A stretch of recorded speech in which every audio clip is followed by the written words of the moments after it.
On parlera du pays des hommes intègres et cette nouvelle arrestation, celle du lieutenant-colonel Zungrana Emmanuel. Les élections législatives du 8 janvier 2023 au Bénin, ces élections seront sous le signe de la parité. On va en parler avec nos chers experts. Et puis au Soudan, les violences communautaires, on parle de plus de 160 civils décédés. Et puis, comme de coutume, on termine par le Togo, décision des autorités de libérer les abords des routes. Nos invités sont en place pour ce numéro spécial. Nous avons donc invité Pascal Edo Agbové, expert en entrepreneuriat et en politique de développement. Nous avons également Firmin Teko Agbo, chroniqueur politique, directeur du Centre de recherche et de géopolitique internationale qui porte son nom. Et puis le juriste de formation Gabé Adjao, il est également analyste politique. Nous allons au prime abord les saluer. Pascal Edo Agbové, c'est un plaisir de vous avoir sur ce plateau, le plateau de Regard Croisé. En tout cas, c'est la première fois et surtout avec moi. Oui, c'est un plaisir partagé. Je salue nos téléspectateurs et téléspectatrices. Gabé Adjao, vous allez bien? Bonjour.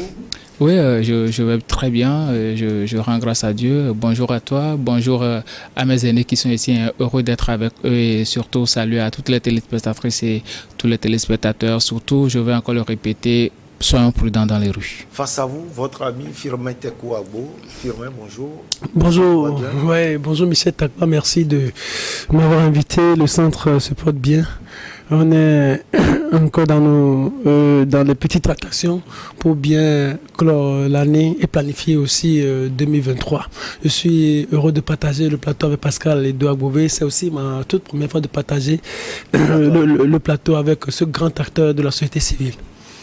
On commence donc par le Burkina Faso. Le lieutenant-colonel Emmanuel Zungrana a été interpellé mardi 27 décembre et emmené vers Ouagadougou depuis son domicile à Pabré. Ce militaire respecté au sein de l'armée venait d'être remis en liberté provisoire il y a au moins 15 jours après avoir été arrêté en janvier, accusé de tentative de putsch contre l'ancien président Roch Marc Christian Kaboré. Cette nouvelle interpellation a provoqué des tensions avec des soutiens regroupés pour empêcher l'interpellation du militaire. Alors, Gabé Adjao, on commence par vous. Qu'est-ce qui peut expliquer cette nouvelle interpellation de ce militaire de renom? Oui, c'est assez incongru, d'autant plus que les avocats de l'intéressé n'ont pas été appelés à ce sujet. Ils ne savent pas ce qui en est réellement la cause. On se souvient très bien que le monsieur avait déjà été interpellé dans les cadres de tentatives de putsch contre l'ex-président Roch Marc Christian Kaboré. Mais depuis lors, la Cour de justice lui a donné l'autorisation de regagner son domicile et à un certain moment, il a dit nommément que il y avait plusieurs drones qui surveillaient sa maison et même quand il était en prison, il y avait eu des tentatives d'assassinat de sa personne. Donc du coup, beaucoup de personnes se posent des questions, savoir est-ce qu'il est assez gênant pour faire état de toutes ces persécutions. Aujourd'hui, il est de nouveau arrêté, mais est-ce que c'est dans le cadre des chefs d'accusation à lui reprocher entre-temps? On ne le sait pas puisque il a été arrêté chez lui sans que ses avocats ne soient informés. Et des sources concordantes disent que il a lui-même conduit sa voiture de Pabré jusqu'à Ouagadougou. Maintenant, il va falloir qu'on sache réellement ce qu'on lui reproche afin de savoir les idées qu'on doit se faire. Mais quoi qu'il en soit, le putsch qu'on lui reprochait, c'est une autre personne qui l'a opéré et ce sont les mêmes qui sont au pouvoir aujourd'hui. C'est juste Damiba qui a été dégommé. C'est juste Damiba qui a été dégommé, mais le même groupe est là. Donc, qu'est-ce qu'on lui reproche? Si c'est dans le même cas, dans le cas de tentative de putsch, c'est assez incongru. Mais on verra ce que ça va donner par après, ce que la juridiction ouagalaise va dire pour savoir réellement ce qu'on lui reproche. Parce que pour le moment, cette arrestation, cette interpellation est assez incomprise pour moi, et ils ne disent absolument rien, parce que normalement quand vous venez chez une personne et que vous voulez l'arrêter, présenter votre mandat d'arrêt, d'autant plus que c'est un homme assez connu, c'est un homme qui a une certaine popularité au niveau du Burkina Faso, il faut quand même présenter un mandat d'arrêt, les chefs d'accusation qui pèsent sur lui, mais là ils ne disent absolument rien, ils l'obligent à les suivre, même si c'est lui-même qui a conduit sa propre voiture pour aller au camp. Quand même, c'est une arrestation, je peux dire, un peu arbitraire. Alors, Pascal Edo Abouvé, c'est quelqu'un qui a un CV aussi lourd, Emmanuel Zoungrana. C'est vrai qu'il y a la séparation du pouvoir dans tous les pays, mais comme Gabin l'a dit, on ne peut pas comprendre qu'on reproche à quelqu'un d'avoir tenté de faire un coup d'État. Après, ce sont d'autres personnes qui sont venues au pouvoir. Et le régime, ou bien le pouvoir qui est en place même, est venu par un coup d'État. Alors, qu'est-ce qu'on reproche concrètement, selon vous, à Emmanuel Zoungrana? Bien, je crois qu'il n'y a pas eu une déclaration officielle qui précise clairement les chefs d'accusation, mais j'ai lu un peu sa version. Il dit que c'est le pouvoir qui a peur de lui, et qu'en politique, si on ne peut pas... Si tu es gênant, soit on t'élimine, on te liquide, soit... on te pousse à l'exil. En prison, on te contraint à l'exil. Donc c'est ce qu'il a dit. Donc pour lui, c'est une affaire purement politique. Peut-être les joueurs qui vont nous permettre de mieux comprendre la situation. Sinon, à l'instant T, on se demande qu'est-ce qui se passe réellement au Burkina.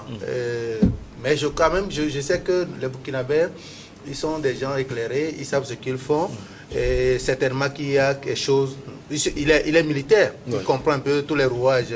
Tous ceux qui le persécutent maintenant, il les connaît très bien, il connaît un peu leur système. C'est pour ces raisons qu'il est confiant, il est certain, il a quand même l'espoir que tout va aller normalement. Alors c'est vrai, Firmin Tekou-Agbou, on en a toujours parlé, ces divisions au sein de l'armée burkinabé, elles se confirment par l'arrestation une fois de plus de ce monsieur.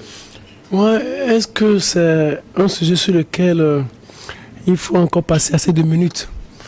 Parce que moi je dis que le Burkina n'a plus d'armée. L'armée burkinabé n'existe pratiquement plus. Il n'y a que de petits clans qui se sont formés et le clan le plus fort domine et écrase les autres.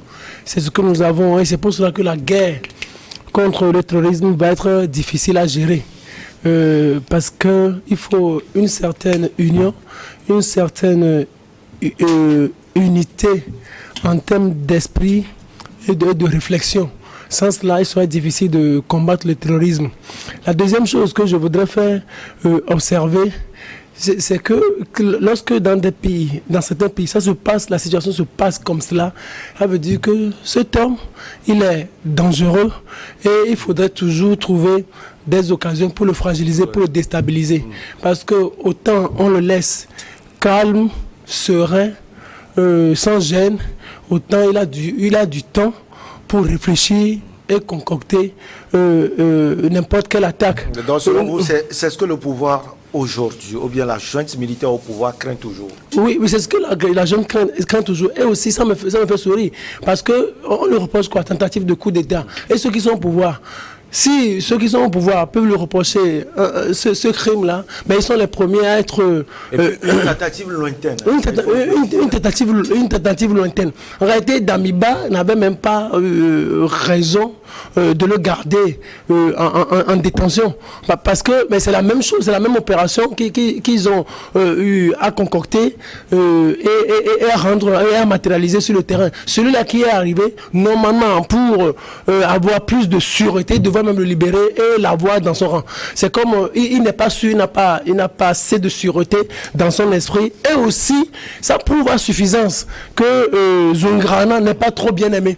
Il n'est pas trop bien aimé. Souvent dans des situations conflictuelles, vous voyez des clans se créer et le gros clan se divise. Moi, je rappelle toujours l'exemple de Natchaba.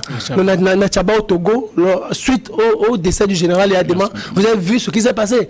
Donc, il s'est vu bloqué au Bénin. Mais Natchaba, si vous lui posez la question, c'est une question qui devrait le surprendre. Parce ils appartenaient tous à la même famille. Mais suite au décès du général, il a vu qu'il y a des clans qui ne sont pas pour lui et qu'il y a d'autres personnes qui ne s'inscrirait pas trop dans sa politique. Donc c'est la même chose qui se passe ici avec Zoungrana. Mais c'est l'occasion aussi de rappeler à ces Africains qui préfèrent la violence et qui préfèrent les coups d'État.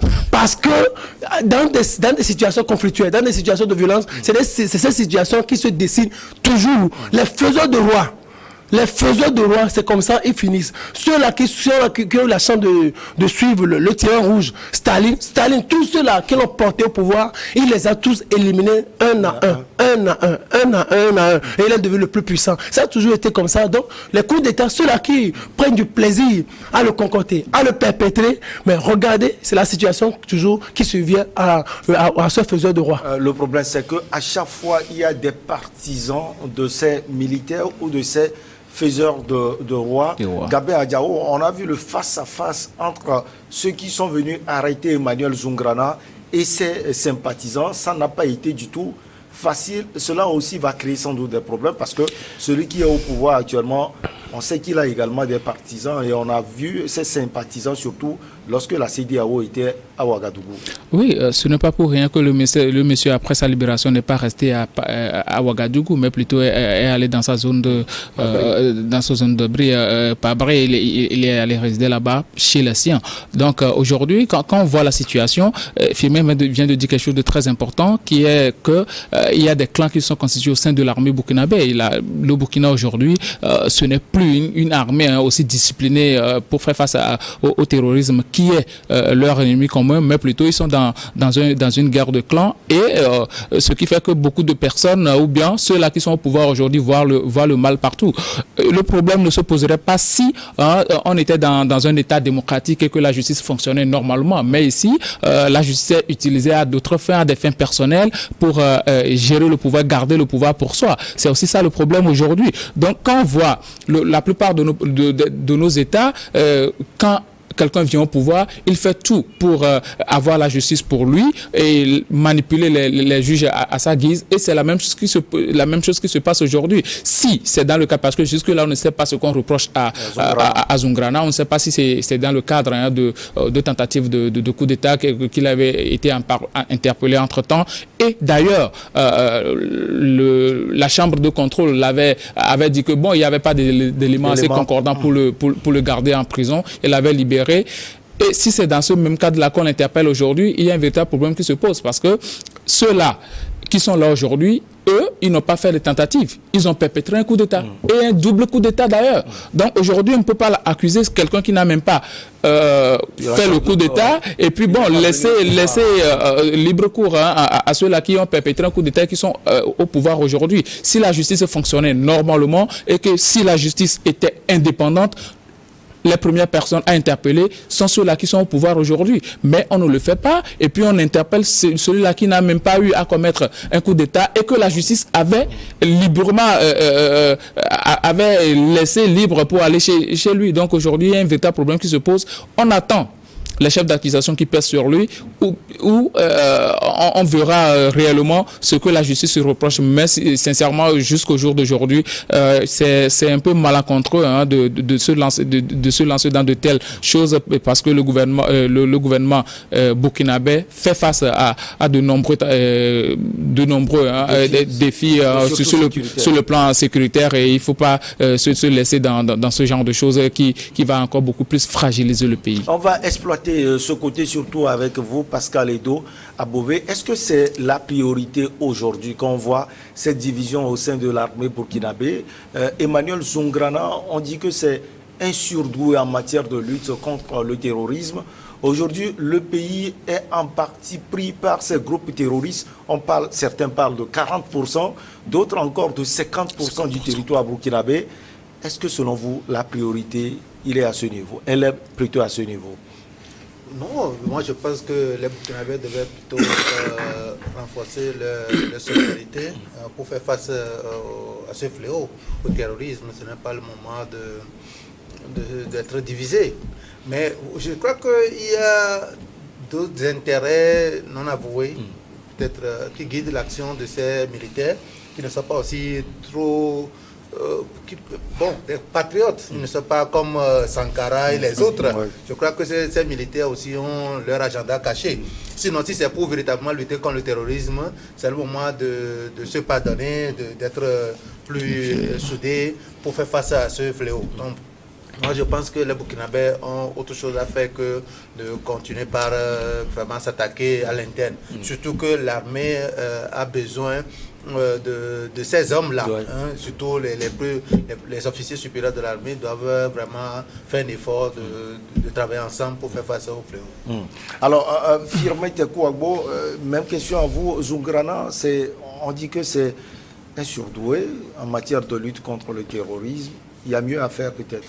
Oui, il y a mieux à faire. On ne devra même pas aller sur ce terrain parce que, vous savez, nous sommes de ceux-là qui ont toujours demandé le retour de Blaise Compaoré et d'autres militaires qui ont fait partie du RSP, Régiment de sécurité présidentielle. Parce que les Burkinabés ont besoin de le pouvoir burkinabé a besoin de toutes les énergies du Burkina Faso pour lutter contre le terrorisme. On n'a plus besoin de clivage ou de division ou de reprocher ci ou ça à X ou à Y. Zoungrana, c'est un surdoué. On a besoin d'une certaine intelligence en ce qui concerne la lutte contre le terrorisme. Mais aussi, à ce niveau aussi, je voudrais préciser que Zoungrana doit apprendre. Parce qu'il n'est pas seulement... On n'a pas juste besoin que de l'intellectualisme.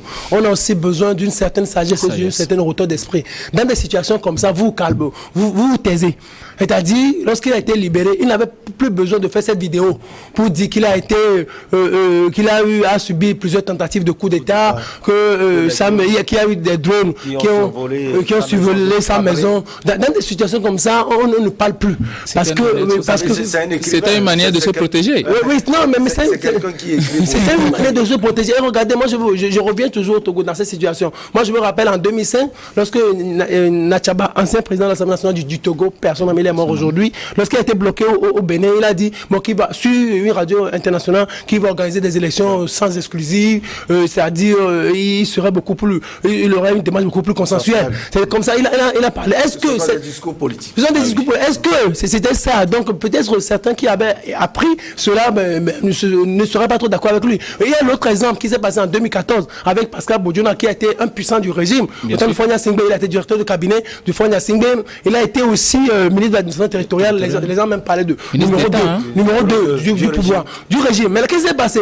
Il a été arrêté une fois, gardé à la gendarmerie. Après, il a été libéré et il avait organisé une conférence de presse. Une conférence de presse où plusieurs journalistes avaient participé. Ça a fait du tollé.